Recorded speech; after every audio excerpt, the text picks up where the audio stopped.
Bismillahirrahmanirrahim. Assalamualaikum warahmatullahi wabarakatuh.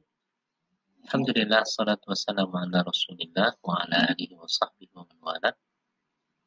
Asyhadu an la ilaha illallah, asyhadu anna Muhammadan abduhu wa rasuluhu, la nabiyya wa la rasula ba'da. Anak sekalian dan para pemirsa yang dimuliakan oleh Allah Subhanahu wa taala, berjumpa kembali dengan Abi Zul dalam program Tahsin Al-Quran. Insyaallah kita masih membahas tentang bagian dari makharijul huruf. Kalau kemarin kita sudah membahas tentang al-jawf, rongga mulut dan tenggorokan. Kemudian yang kedua asyafatan atau asyafataini, artinya dua bibir, bibir atas dan bibir bawah. Maka hari ini kita akan mencoba materi yang baru yang disebut dengan atau bab al-halq atau tenggorokan. Insyaallah nanti akan dipaparkan juga makna al-halq, kemudian tempat keluarnya huruf pada rongga tenggorokan itu ada berapa macam, dan kemudian nanti ada contoh-contohnya di dalam Al-Quran dan cara membacanya, dan terakhir nanti kita akan belajar mengevaluasi ya di dalam Al-Quran huruf-huruf yang halqiyah ada berapa macam dan bagaimana cara membacanya. So, jadi perhatikan materi-materi selanjutnya, mohon diperhatikan dengan seksama, mudah-mudahan ada banyak manfaat untuk kita semua. Baik anak-anak sekalian, kita masuk ke bab al-halq atau tenggorokan. Namun sebelum kita memulai bab ini, adakah di antara anak sekalian yang memahami arti dari al-halq itu sendiri? Baik, yang dimaksud dengan al-halq adalah al-juz'ud dakhili minar raqabah atau minar rukbah. Yang dimaksud dengan al-halq di sini adalah bagian terdalam dari leher. Ini leher kita, maka bagian terdalam dari leher kita disebut dengan al-halq atau tenggorokan. Baik, tadi kita sudah jelaskan makna dari al-halq di ilmu tasyrih, ya, secara etimologinya, secara pengertiannya adalah tadi apa? Bagian terdalam dari leher, yang bagian terdalam dari leher disebut dengan al-halq. Al-halq sederhananya adalah tenggorokan. Dan di tenggorokan kita ini ada 3 tempat keluar. Ada 3 tempat keluar. Yang pertama disebut dengan aqsa al-halq, kemudian wasatul halq, dan kemudian yang paling atas disebut dengan adna al-halq. Maka nanti penjelasannya ya, yang perlu kita ketahui, di tenggorokan kita ini ada 3 tempat keluar. Yang pertama, paling bawah ini disebut dengan aqsa al-halq, yang ini tengah disebut dengan wasatul halq, dan kemudian yang paling atas, yang paling ujung disebut dengan adna al-halq. Nah sekalian dan pemirsa yang dirahmati oleh Allah, tadi 3 tempat ya di tenggorokan kita. Yang pertama disebut dengan aqsal halq, yang di tengah disebut dengan wasatul halq, dan yang ketiga disebut dengan adna al-halq. Pada aqsal halq atau yang kita sebut dengan pangkal tenggorokan, itu terdapat 2 huruf. Hurufnya adalah huruf A, dan huruf H. Hurufnya apa? Huruf A dan huruf H. Itu berada di mana? Di aqsal halqi atau yang disebut dengan pangkal tenggorokan. Kemudian yang kedua disebut dengan wasatul halqi atau disebut dengan tengah tenggorokan. Di sana itu ada juga 2 huruf. Yang pertama huruf H, dan kemudian huruf A. Cara melafalkan huruf A, yang pertama ditekan, dibuka mulutnya, lalu kemudian ditekan dan kemudian didorong.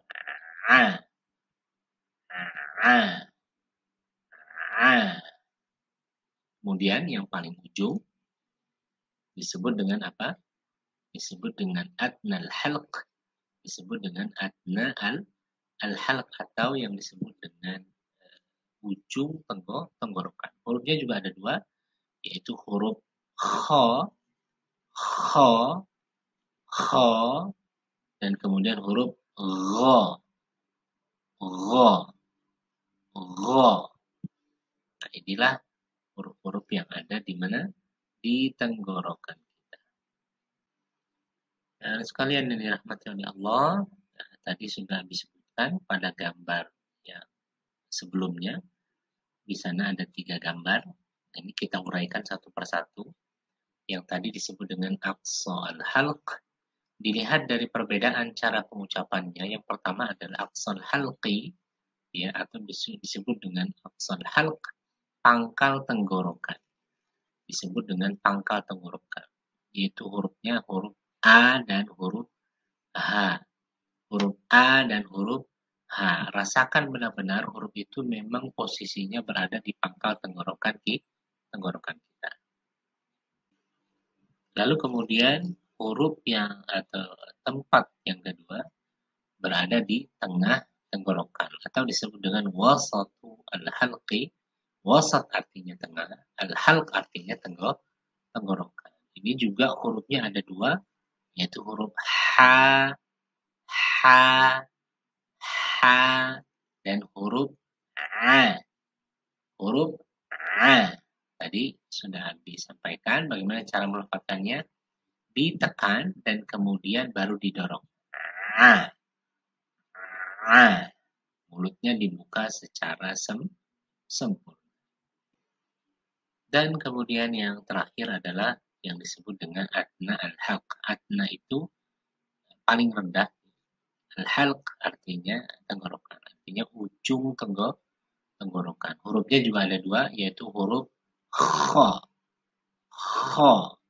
Kalau belum terasa masih di atas, maka turunkan ke bawah sampai kepada ujung tenggorokan kita. Kha. Gha. Gha. Gha.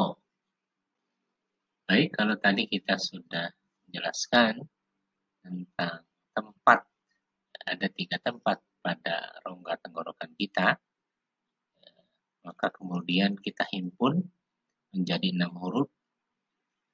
Hurufnya adalah A, H, Kha, A, Gha, dan H. Ini disebut dengan al-halqi. Maka apabila ada nun sukun atau tanwin bertemu dengan huruf halqi, maka cara membacanya adalah dibaca dengan jelas. Dibaca dengan jelas. Contoh di sini, yauma idzin khashi'ah. Yauma idzin khashi'ah. Lalu kemudian salamun hiya. Salamun hiya. Min haitsu. Min haitsu. Kemudian fadhan ghalidha. Fadhan ghalidha. Tidak boleh fadhan ghalidha. Kemudian min khasyatin. Min khasyatin. Kemudian contoh lain, rizqan hasana. Rizqan hasana. Nggak boleh baca rizqan hasana. Ya. Kemudian contoh yang di bawah hampir sama ya. Ilahan akhar. Ilahan akhar. Fariqan huda. Aliman hakima. Aliman hakima. Lalu kemudian min khasyatillah. Min khasyatillah. Man hamalna.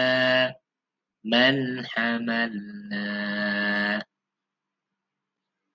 Anak-anak sekalian, kalau tadi sudah kita jelaskan tentang makna al-halq, lalu kemudian 3 tempat yang berada di dalam al-halq atau rongga tenggorokan, lalu kemudian huruf-hurufnya, dan kemudian contoh-contohnya di dalam Al-Quran, yang sudah kita rangkum tadi dalam bentuk tabel, dan kemudian yang terakhir adalah evaluasi.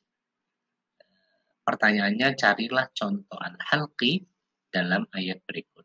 Ayat ini berada di dalam surah Al-Baqarah ayat 6 sampai dengan 10. Silakan buka Qurannya kalau memang kurang jelas, lalu kemudian carilah contoh al-halqi, di mana apa bertemu apa, kalau dia tanwin bertemu dengan huruf halqinya apa, kalau dia nun sukun bertemu dengan huruf halqinya apa, dan bagaimana cara membacanya. Maka kalau sudah diselesaikan, silakan kirim ke nomor WA-Abi secara pribadi. Insya Allah akan kita periksa, dan kemudian apabila ada hal-hal yang perlu diperbaiki, maka kita akan sampaikan agar menjadi perbaikan bagi kita. Baik, anak-anak sekalian dan pemirsa yang dirahmati oleh Allah Subhanahu wa taala, demikian penjelasan kita pada hari ini tentang masalah al-halq. Mulai dari mana, pengertian, lalu kemudian tempat-tempatnya, dan kemudian huruf-hurufnya, serta kemudian contoh-contoh di dalam Al-Quran, dan terakhir kita berikan tantangan ya untuk mencari tahu huruf-huruf halqi kalau dia bertemu dengan nun sukun, bertemu dengan huruf apa, dan seterusnya. Nah, mudah-mudahan apa yang kita pelajari pada hari ini banyak manfaatnya, dan makin hari bacaan kita makin baik. Lagi-lagi Abi sampaikan, ini semua tidak akan berjalan dengan baik bacaan kita kalau tidak kita praktekkan sehari-hari. Mudah-mudahan ada manfaatnya. Billahi taufiq wal hidayah. Aqulu qawli hadza wa astaghfirullah li wa lakum. Wassalamualaikum warahmatullahi